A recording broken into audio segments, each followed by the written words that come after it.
सध्या चोरी तर चोरी आणि वरून सिरचोरी.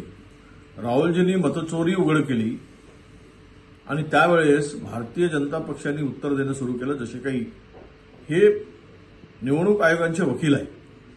आता तर हद्द झाली. बावनकुळेजींनी चॅलेंज केलंय आम्हाला आमचं नाव घेऊन की नागपूर महानगरपालिकेमध्ये आम्ही 51% मतं घेऊ. मी पण चॅलेंज स्वीकारतोय. तुम्ही 51% मतं घेऊन दाखवा. आणि एक लक्षात घ्या की सगळं मतदान बॅलेट पेपरवर घ्या आणि तुमचं चॅलेंज आम्ही स्वीकारतो. तुम्ही 51% मतं घेऊन दाखवा.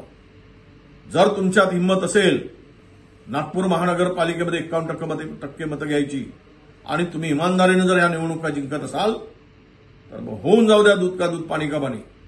आणि बॅलेट पेपर निवडणुकीची तुमची हिंमत आहे का? अरे एकीकडे स्थानिक स्वराज्य संस्थांच्या निवडणुकामध्ये व्हीव्हीपॅटच गायब करायचा निर्णय घेत आहे. मग इथेच या संदर्भातली तुमची भूमिका इमानदारीची आहे की मतचोरीची आहे स्पष्ट होते.